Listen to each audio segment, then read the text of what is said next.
Alice, thank you so much for joining me. It is my pleasure. I'm so excited to talk to you. I think that unleashing your own inner magician, so to speak, or your own ability to create alchemy in your life is so important because I think we're all kitchen magicians, and that metaphor of the kitchen goes way beyond our physical kitchen. It's really in our life. How did you get started on this path? It's interesting. My company is called Happiness U, like university or you. And I think people think that I grew up to happy parents. I was a happy baby, and I grew up just so happy. I wanted to help people find happiness. But actually, the opposite is true. I think I grew up thinking that life should be better, that people need to do things for me, that and whenever what I wanted didn't happen, I really felt like life just sucked. And so I kept that mindset all the way into my 20s, really. And it became sort of an eating disorder. I was emotionally just unhappy. And I sort of clawed my way out of it, like basically book by book, advice by advice. And it wasn't until about 2008 when Harvard started coming out with all of this positive psychology and how you can focus a certain way to change your brain. And most importantly, what blew me away was that happiness is a skill. It's not just like a feeling. And we can talk about that if that's interesting, but it basically gave me the ability to, to just say like, okay, now I have done it for myself. Now there's science backing all of this stuff that used to be thought of as hippie or metaphysical or too out there. And now there's actually a real science behind happiness. And so I brought that into just all the work I did for the last 20 some years, and finally wanted to open up a bigger platform about 10 years ago. Yeah. So that's the journey. I love that you say it's a skill because I think when we rely on others to bring us happiness, Yes, we're yes. often disappointed. And if you can hone a skill and hone the practices, then you have that in your toolkit at any time, right? Absolutely. And so what I love is your metaphor cooking to life, because as you know, sometimes just switching out an ingredient can completely change the flavor profile of the dish. And so same with happiness, same with our life. We learn these little things along the way. And what we're doing is we're tweaking as we go. We're tweaking as we go. And when a bigger challenge comes, we go, oh, what toolkit do I have? Or what have I forgotten about that I can now use? But it's a practice.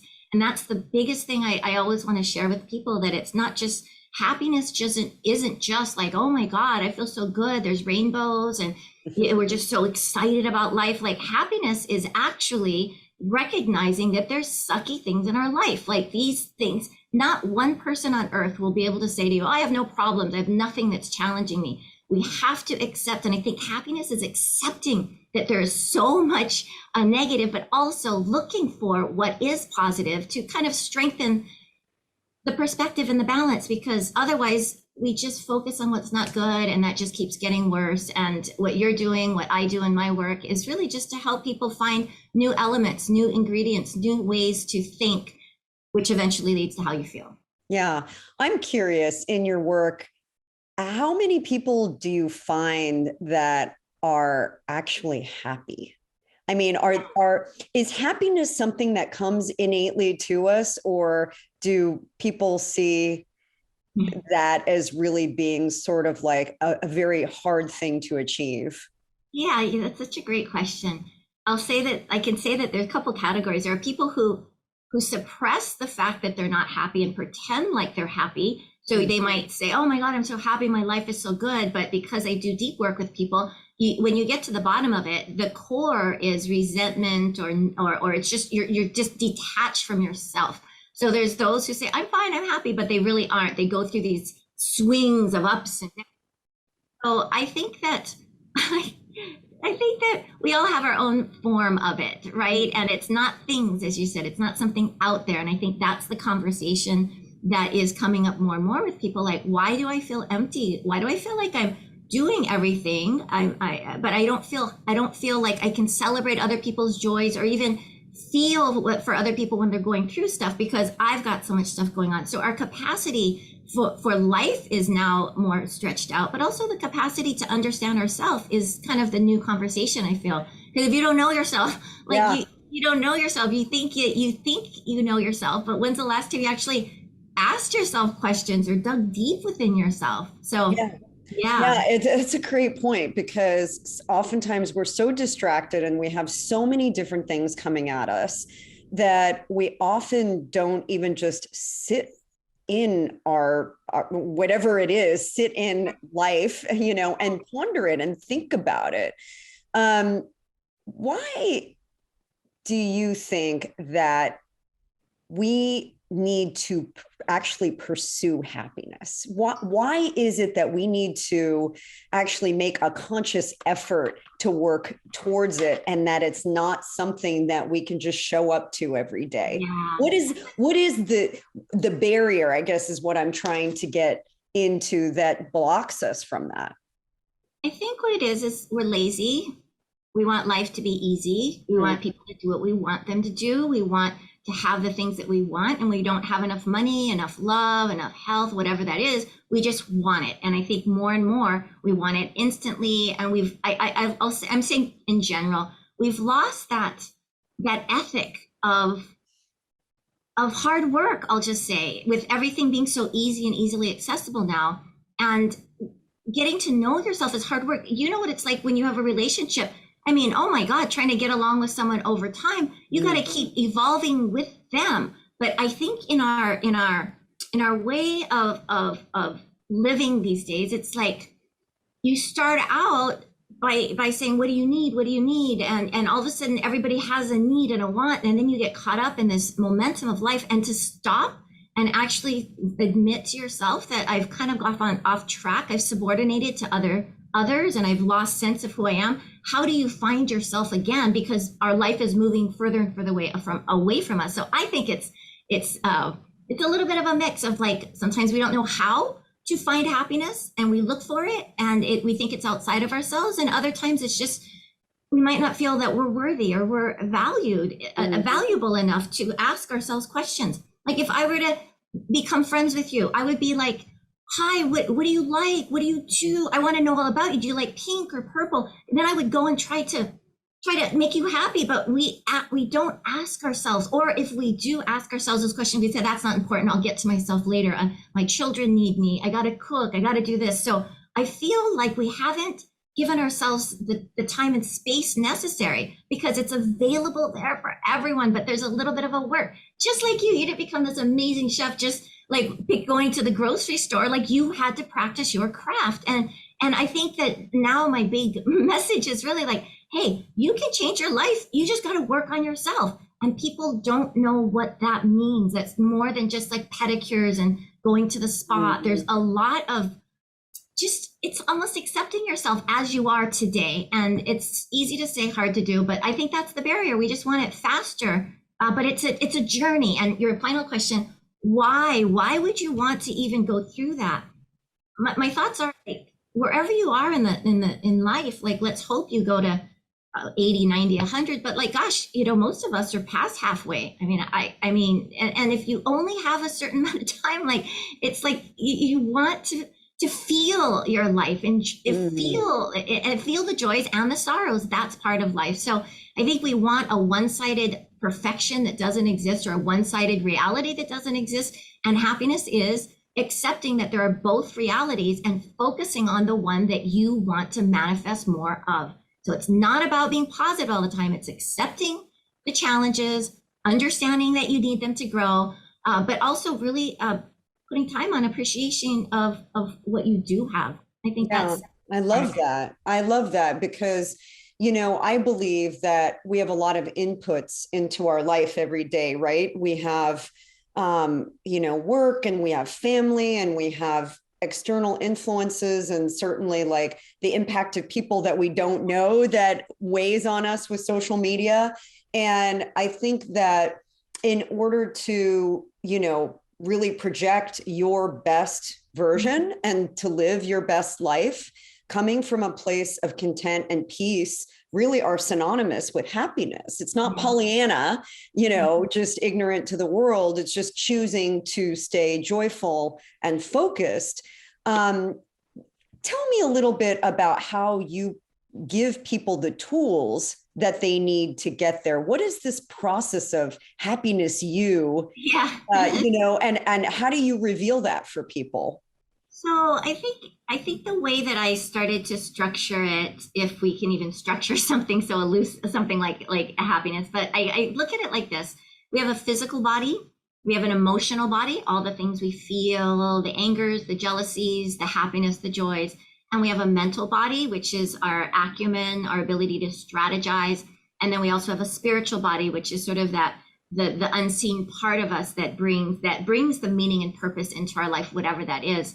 And so we start from there, and some people will be unhappy with their physical body, right? Or unhealthy and physical. But we can work on all bodies at once. So I usually start by saying, like, I'll just say the very first thing is always to start. You have to recognize that we live in a world of polarity, up and down, left and right, day and night, black and white. Like, there's polarity all over. And if you're swinging from one polarity to the other, you said the magic word, peace, calm. Think about when you're balanced, you are standing on both feet, right? You're not just trying to say the right foot is better than the left foot. It's like both feet. So the same thing, that's where we start. We say there's a recognition that there are two sides. And some people say, yeah, but you don't know my life. You don't know the complexities, the lawsuits, the health issues. I have all this stuff. It's just overwhelming. And that your happiness is created from before, like, meaning like your happiness is created through your reality. And how do you create your reality? We all have a reality. How do you create it? You create it through your thoughts, what you're thinking on, what you're focusing on. So all of this old, like, law of attraction, think positive, that stuff actually doesn't really work because you're not understanding the whole picture, which is both. So we start with the understanding there's polarity. We start with the understanding that our negative thoughts, anything negative, will pull our attention 3 times more.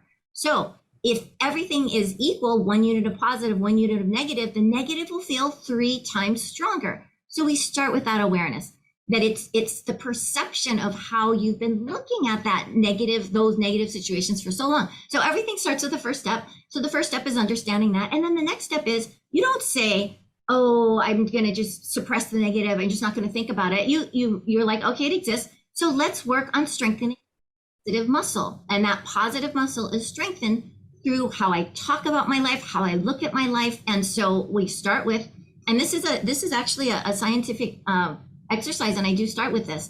At the end of the day, you go back over your life and you think of 3 specific things that you might not have noticed the day before. If you do this for 7 days in a row, you will actually change a neural pathway towards more positive. So the idea here is, if we don't control our thoughts, if we don't set intentions for how we want to live our life, we'll end up blaming and complaining everyone else. So now that's all it is. It's that simple. So if you want to start and you say, like, yeah, where do I even start? My life is just such a big mess. Well, we can't change that mess sometimes. Sometimes it's just time and space needs to play it out. So we start with, okay, let's look for 1 positive thing at the end of the day, three at the end of the day.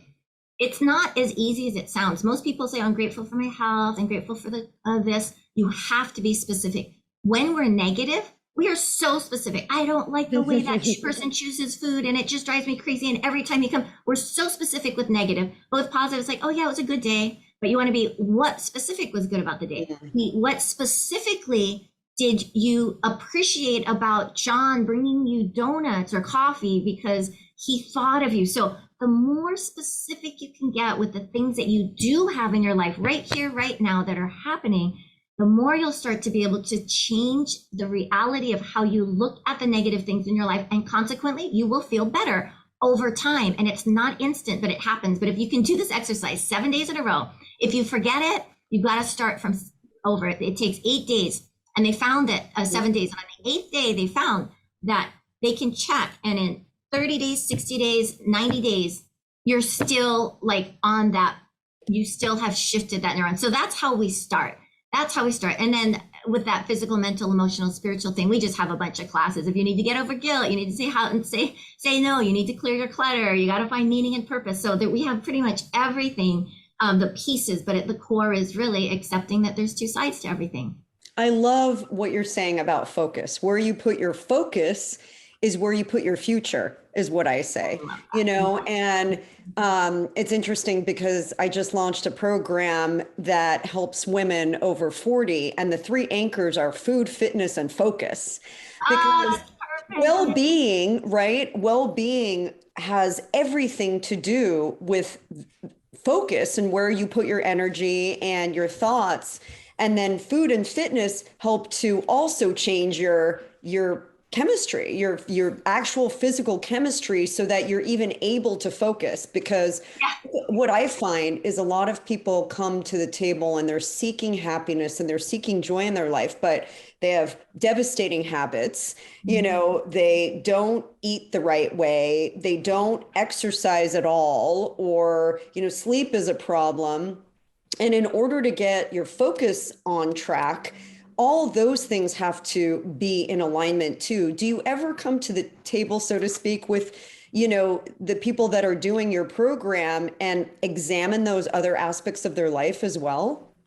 Yeah, we look at all of it. Yeah, absolutely. It's, and again, most people will come with their perceived problem. Like, I have this, somebody's annoying, and they come with that. And then as they start to, and you start with wherever they're at, like, I'm mentally stressed, I'm burnt out, I don't know my purpose.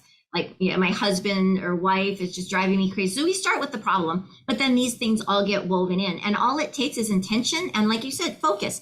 Like, we have gotten so lazy with the way we think. A thought comes out and we believe it. Oh, I'm not good enough. Oh, then I'm not good enough. You swirl in those thoughts. So you have to be mindful enough to recognize, what are you thinking? Because every thought you think is stitching together pieces of what is your lens of how you see life. And that reality has to change before anything else can change. Once you change your reality, your life will come to meet you.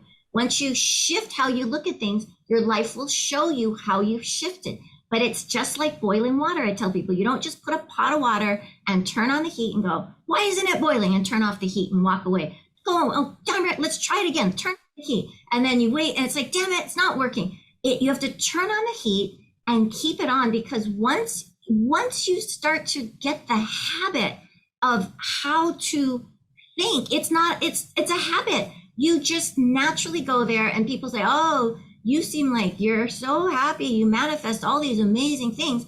I manifest equal amount of non-amazing things in my life because it's a world of polarity. But Yeah. I've recognized that I love the things we're manifesting on the good side, and now I have capacity to deal with the things that I couldn't have dealt with last year, 10 years ago. So we're constant, just like you're getting stronger. You don't just go in and go, oh, let me just bench press 500 pounds. You work up to it. So I think that's the biggest thing. Like, we need to recognize that we can start right now.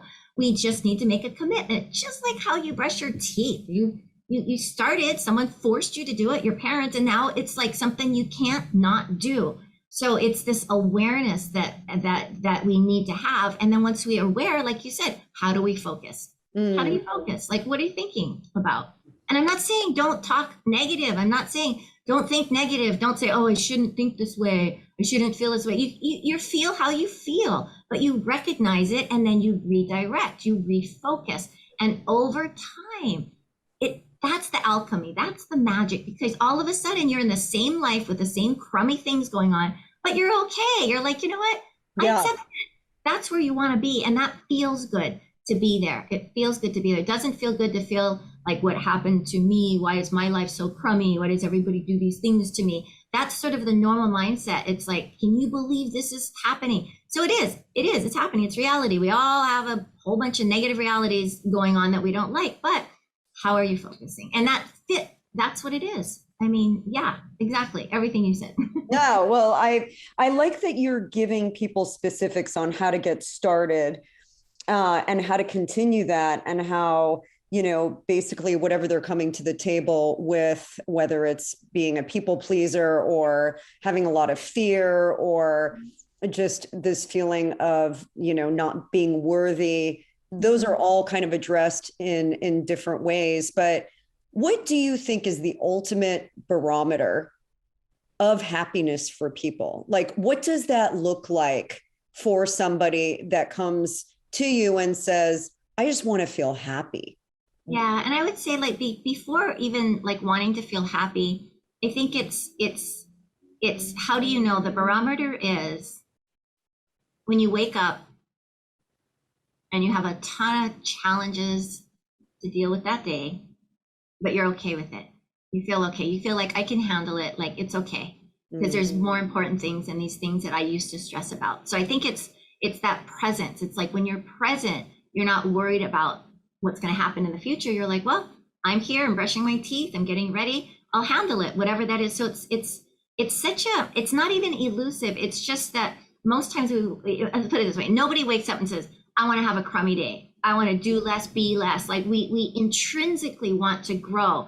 And so if you feel like you're stagnant, if you feel like life is overwhelming and you're going down into darkness, then this is where, if you just happen to be listening, this is where you say, okay, I can make a difference. You don't need to go see anybody. You don't need to go, I can make a difference. So you have to own your power, right? We all have that power. So you own your power. And then you say, okay, I know I'm nervous, I'm scared, I'm anxious, I've got worries, I've got all these things going on, but what is one specific thing that I would not be happy without? Like, what is one specific thing that I do have? Let me own that. So the more we own the present moment, the less we look for the void outside, because if we keep looking for what we don't have, we keep focusing on what's not there, we keep manifesting more of what's not there. But when we say, what do I have? I have enough money for a latte today. Great. Okay, good. How does that make you feel? I feel really good. But then we discount it. Oh, that's not happiness. You count everything. You have to count everything. You have to give value to every single piece in your life. Just like your ingredients. Yeah, some ingredients, if it's not there, nobody will notice, but you have to have certain ingredients in your food in order for it to taste good. So what we're doing is we're cultivating ingredients, the things in our life that are specifically things we want to keep. And we're like, thank you. I hate this over here, but thank you for this little tiny thing. I hate all this 5 million things, but thank you for the second little tiny thing. And that's how you build it. It's a cultivation, just the way that a little seed will grow into like a plant. I love that you said that the barometer is how you're able to handle things, because I think oftentimes, especially in our society of just instant gratification and wanting more, that it's defined by how much money you have or what you were able to buy or the amazing Instagram vacation you went on that you had to show everybody. Like, people that often achieve those things will say that they're not happy. Right. Or that is not what brings you happiness. What brings you happiness is something that is inside of you. How do you practically clear the clutter that gets in the way? Because I do think that, especially the younger generations, my kids included, like, there's so much stimulus and influence that there's constant comparison. How do you help people clear the comparison and the clutter that creates, and always feeling like, no, I don't have enough. Like, I'm always going to be keeping up with, the Joneses. Yeah. No, so I think that if you're going to compare, people always say, oh, but she's this, she's that. It's like, well, if you're going to compare fairly. You're comparing yourself. Go compare yourself to somebody in the grocery store when you're standing in line. Look around. You're going to see people prettier and uglier, or whatever your definition of that. There's going to be people heavier and thinner. But we always compare ourselves to some ideal. So first of all, I'll just change the comparison and actually put out lists of things. Compare yourself to these people. If you're comparing to this, why don't you compare it to that? A world of duality, hot and cold, dark and light, right? Black and white. So it's like, if you're going to compare favorably. That's the first thing. And then the second thing about that is, how do you start the clutter thought thing? Okay, so first of all, we start from zero. We just start from zero, because every day, every moment is a new beginning. It's really true. So whatever you've been thinking in the past, because you've been thinking it over and over and over again, it's now a natural way to think. So we just own it. We go, okay, it sounds hard, but it's not. If you want anything, we always have the time, money, and energy to do what we want, buy what we want, have what we want. We always do. We beg, borrow, steal to do what we really want. So if someone is saying, I want to change my life, I want to be happy, I really do, well, then you're not gonna be able to go buy it. You're gonna have to start with these thoughts. And so again, we don't even clear the clutter, so to speak. We just move forward from where we're at and the clutter falls away. You see what I So think? So I powerful. can't go in and I can't be like, oh my God, I hate John and Joe. They betrayed me. And we can work through it. We have drag, right? That's why we remember it, because it's an imbalance in our head that we haven't neutralized yet. You don't remember stuff that is neutral. You remember stuff that's uber positive or uber negative. They create drag in our head. But the easiest way, and I know I was 40 pounds heavier. I had emotional issues, mental issues. I know how it feels to throw away half a cake because you're afraid to eat it and then go to the garbage can and eat it. I get it. I get it. But I also get that you are the author of your life. You're the authority. That's in the word authority, is author. So if you're saying, I want to write a new book right now, I want to start something new, just start with one thought. That's all we got to do, because eventually that reality will start to change and reality will meet you where you're at. So it's, and then another thing, I'll just say another thing. I also recommend we start with clearing our physical clutter. We are connected physically to everything, physically, mentally, emotionally, spiritually. We're connected to everything and everyone, in my understanding. So we are also connected. I worked as a feng shui, consultant / teacher for a long time. So you are connected to every single thing in your environment through an invisible thread of energy. And any clutter that you have is aging by the day, just like you are aging by the day. Clutter is dead. We are alive.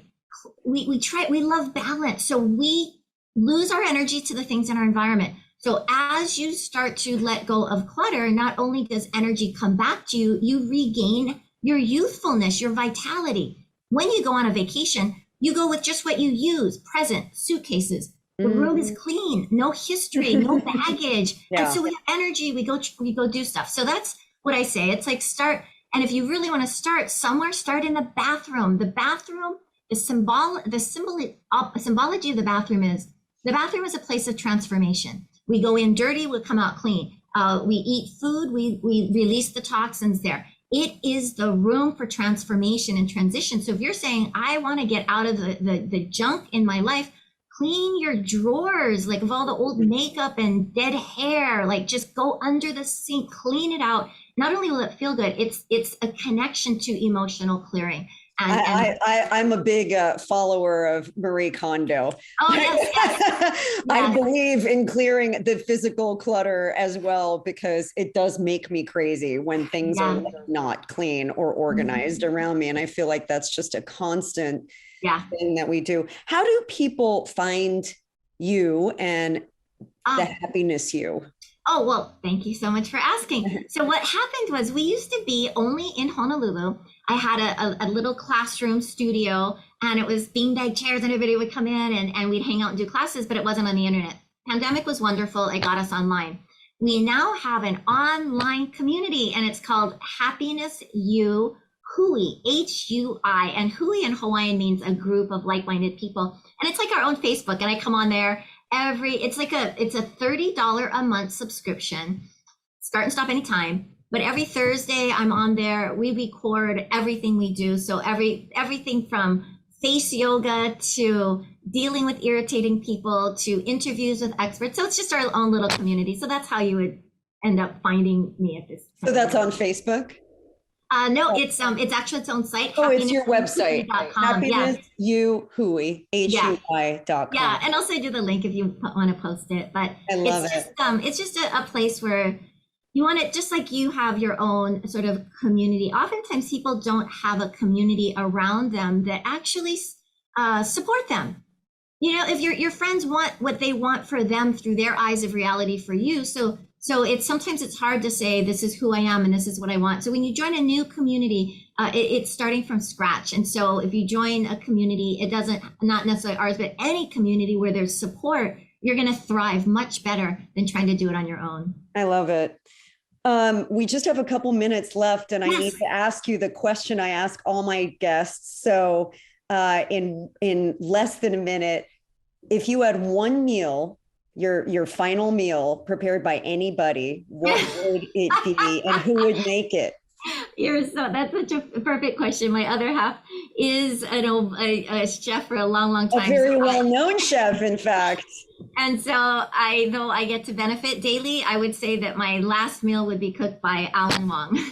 And what would it be? And because I am a vegetarian, I would have him make his 7-course vegetarian, a delightful meal, just whatever he wanted to do that to send me off into bliss. I love it. Or a celebratory dinner. Let's That put it would be that the way. one. Yeah. Yeah. Alice, thank you so much. Thanks for bringing happiness to the world in your practices and helping others discover that. Because I think when we find our own inner peace and happiness, we just get to shed so much light on the world, and that's what creates your best life. Thank you. Thank you for having me. Thank you.